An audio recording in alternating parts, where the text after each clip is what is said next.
এরকম মজাদার স্বাদের ফুলকপির রেসিপি থাকলে মাছ মাংসের কথা মনেই পড়বে না। আসসালামু আলাইকুম, hello viewers, welcome to my channel. কেমন আছেন সবাই? নিশ্চয়ই খুব ভালো আছেন।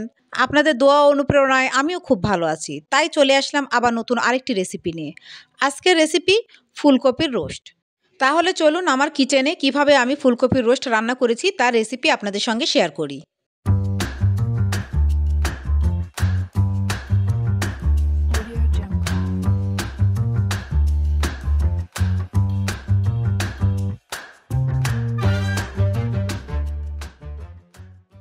এখানে আমি একটি মাঝারি সাইজের ফ্রেশ ফুলকপি নিয়েছি। মাঝারি সাইজের নিলে ফুলকপির ফুলগুলো এক সাইজের পাওয়া যায়, আর ছোট সাইজের নিলে তাহলে ফুলকপির ফুলগুলো ছোট হয়ে যায়, আর বড় সাইজেরগুলো নিলে বেশি বড় হয়ে যায়। সেজন্য মাঝারি সাইজের ফুলকপি বেস্ট। ফুলকপি থেকে ফুলকপির বোটাটা কেটে আলাদা করে দিব। অবশিষ্ট ডাঁটাগুলো নাইফ দিয়ে কেটে বাদ দিয়ে দিব। এবার একটা একটা করে ফুল কেটে নিব। দেখুন আমি কিভাবে ফুলকপির ডাঁটা থেকে একটা একটা করে ফুল কেটে নিচ্ছি। খুব খেয়াল রেখে এভাবেই ফুলগুলোকে একটা একটা করে কেটে নিতে হবে, তাহলে গোটা গোটা ফুল পাওয়া যাবে। এভাবে আমি সম্পূর্ণ ফুলকপি থেকে একটা একটা করে ফুল কেটে নিয়েছি। বেশি বড় সাইজের ফুলগুলোকে দুই ভাগ করে কেটে নিলাম। এবার ফুলগুলোকে ঠান্ডা পানি দিয়ে ধুয়ে আনলাম এবং একটি বোলের মধ্যে রেখে গরম পানি দিয়ে 10 মিনিটের জন্য ভিজিয়ে রাখলাম। 1 চামচ লবণ দিয়ে দিলাম। ফুলকপি থেকে যে একটা হালকা গন্ধ বের হয় সেটাও দূর হয়ে যাবে এবং ফুলকপির মধ্যে কোনো পোকা থাকলে সেটাও বের হয়ে যাবে। 10 মিনিট পর ফিরে আসলাম। ফুলকপিগুলো এবার পানি থেকে ছেঁকে অন্য একটি ডিশের মধ্যে তুলে নিলাম। এবার ফুলকপির ফুলগুলোকে ফ্রাই করে নিব। তার জন্য একটি কড়াই চুলায় বসিয়ে দিলাম। চুলায় 2 টেবিল চামচ পরিমাণ সাদা তেল দিয়ে দিলাম এবং ফুলকপিগুলো একটা একটা করে তেলের মধ্যে দিয়ে দিলাম। ফুলগুলোর এক পাশ ভাজা হয়ে গিয়েছে, উল্টে দিচ্ছি আর এক পাশ ভাজার জন্য। দেখুন আমি এরকম ব্রাউন কালার করে এক পাশ ভেজে নিয়েছি। ফুলকপির দুই পাশই ভাজা হয়ে গিয়েছে, এবার আমি তুলে নিচ্ছি। এক ব্যাচ ফুলকপি ভাজা হয়ে গেল, আর এক ব্যাচ ভাজার জন্য ফুলকপিগুলোকে কড়াইয়ের মধ্যে সাজিয়ে দিলাম। এই ফুলগুলো ভাজা হয়ে গিয়েছে, কড়াই থেকে তুলে নিলাম। ওই কড়াইয়ের মধ্যে পরিমাণ মতো তেল দিয়ে 2টি পেঁয়াজ কুচি দিয়ে দিলাম। পেঁয়াজ কুচিগুলোকে তেলের মধ্যে ব্রাউন কালার করে ভেজে নিলাম। সুন্দর কালার চলে এসেছে, এবার পেঁয়াজ কুচিগুলোকে তুলে নিলাম।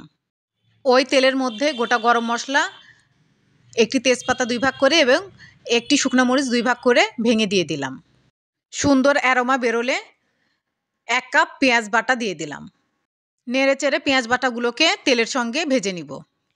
পেঁয়াজ ভাজা হতে হতে এর মাঝে কয়েকটি কাজু বাদাম নিয়েছি, কয়েকটি কাঠবাদাম এবং কয়েকটি কিশমিশ নিয়েছি। এগুলোকে আমি পেস্ট করে নিয়ে আসব। পেস্ট করা হয়ে গিয়েছে, এবার এগুলোকে আমি আলাদা জায়গায় সরিয়ে রাখব।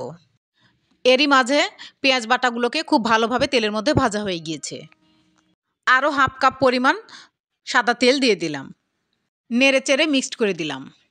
এ পর্যায়ে 2 চামচ আদা বাটা দিলাম, 1 চামচ জিরা বাটা দিলাম। এবার নেড়ে চেড়ে মিক্সড করে দিলাম। স্বাদ মতো লবণ দিলাম। হাফ চামচ গোলমরিচের গুঁড়া দিলাম।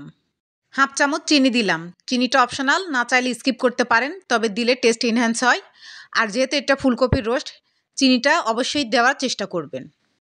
ভালোভাবে মিক্সড করে দিলাম। এই বাদাম কিশমিশ বাটার মধ্যে আমি 4-5 চামচ টক দই অ্যাড করে দিব। এখানে আমি হাফ কাপ পরিমাণ টক দই দিয়েছি। এবার বাদাম বাটার সঙ্গে টক দইগুলোকে একসঙ্গে মিক্সড করে দিব। খুব ভালোভাবে মিশিয়ে দিতে হবে, একটা স্মুথ ব্যাটারের মতো তৈরি হবে। আমি খুব ভালোভাবে মিশিয়ে দিয়েছি। এটা এখন তরকারিতে দেওয়ার জন্য রেডি। এবার এই মিশ্রণটি মশলা কষানোর মধ্যে ঢেলে দিলাম। নেড়েচেড়ে মশলার মধ্যে মিক্সড করে দিলাম। এবার মশলাটাকে নেড়েচেড়ে ঢাকনা দিয়ে ঢেকে দিব, কারণ মশলাটার থিকনেসটা অনেকটাই গাঢ় হয়েছে, ফুটে উঠবে। কেটে রাখা কাঁচামরিচ ফালি দিয়ে দিলাম। আবার নেড়েচেড়ে মিক্সড করে দিলাম। আবার ঢাকনা দিয়ে ঢেকে দিলাম। এখানে আমি চিকেন রোস্ট মশলা 2 চামচ নিয়েছি। এটা অপশনাল, আপনাদের বাসায় না থাকলে নাও দিতে পারেন। আমার বাসায় ছিল তাই আমি দিলাম। নেড়েচেড়ে মিক্সড করে দিলাম। যখন মশলার উপরে এরকম তেল ভাসবে তখন বুঝতে হবে মশলাটা কষানো হয়ে গিয়েছে। এবার ভেজে রাখা ফুলকপির ফুলগুলো মশলার মধ্যে ঢেলে দিলাম, নেড়ে চেড়ে উল্টে পাল্টে দিলাম। এখন কোনো পানি দেব না, এটা তেলের মধ্যেই কষিয়ে নিব, সেজন্য ঢাকনা দিয়ে ঢেকে দিলাম। ঢাকনা খুলে মাঝে মাঝে নেড়ে দিব। এভাবে আমি 10 মিনিট রান্না করে নিব। আর চুলার হিটটা মিডিয়াম টু লো হিটে থাকবে। 10 মিনিট কষানো হয়ে গিয়েছে, এবার পানি অ্যাড করে দিব। এখানে আমি 4 কাপ পরিমাণ গরম পানি অ্যাড করে দিয়েছি। ফুলকপির ডাঁটাটা বয়েল হতে একটু সময় লাগে, সেজন্য পানি একটু বেশিই লাগবে। এবার ঢাকনা দিয়ে ঢেকে দিলাম। দেখুন বলক চলে এসেছে, নেড়ে চেড়ে উল্টে পাল্টে দিলাম। বাই দ্য ওয়ে, আমি রুথি। আমার চ্যানেলে নতুন হয়ে থাকলে প্লিজ সাবস্ক্রাইব করবেন, পাশে থাকা বেল নোটিফিকেশন অল সিলেক্ট করে রাখবেন, তাহলে যখনই আমি নতুন ভিডিও আপলোড করব তার নোটিফিকেশন সবার আগে আপনার কাছে পৌঁছে যাবে। লাইক, কমেন্ট এবং শেয়ার করবেন। আপনাদের একটি লাইক আমার ভিডিও অনেকজনের কাছে পৌঁছে দিবে, আমাকে এগিয়ে যাওয়ার সুযোগ করে দিবেন। যারা ফেসবুক ও ইনস্টাগ্রাম থেকে দেখছেন প্লিজ পেজটাকে ফলো দিয়ে রাখবেন, লাইক, কমেন্ট এবং শেয়ার করবেন। যারা অলরেডি লাইক, কমেন্ট, শেয়ার এবং সাবস্ক্রাইব করেছেন তাদেরকে ম্যানি ম্যানি থ্যাঙ্কস। আজকে আমার চ্যানেলের এই ভিডিওটি যিনি ফার্স্ট ভিজিট করেছেন তাকেও ম্যানি ম্যানি থ্যাঙ্কস। আমার অন্যান্য রান্না দেখতে চাইলে প্লেলিস্টে ক্লিক করবেন, আমার সব রান্না দেখতে পেয়ে যাবেন। নতুন কোনো রান্না দেখতে চাইলে কমেন্টে অবশ্যই আমাকে জানাবেন, আমি ট্রাই করব।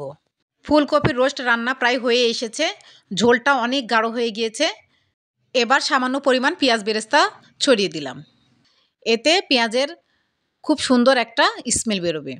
আপনারা এই ফুলকপির রোস্টে কেওড়া জল অথবা গোলাপ জলও ইউজ করতে পারেন।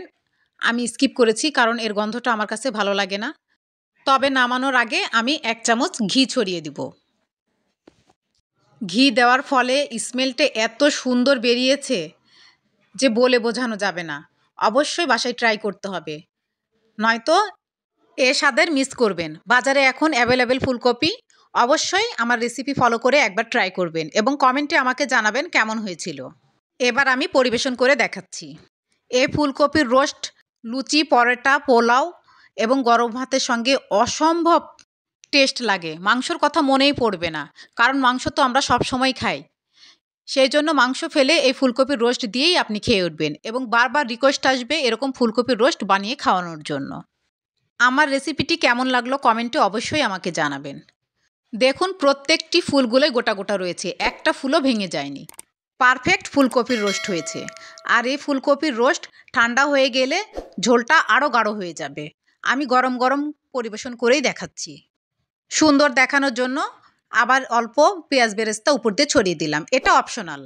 রেডি হয়ে গেল অসম্ভব মজাদার ফুলকপির রোস্ট। নিউ ভিডিও দেখার ইনভাইট করে আজকে বিদায় নিচ্ছি। ভালো থাকবেন, ভালো রাখবেন, আমার জন্য দোয়া করবেন। আল্লাহ হাফেজ।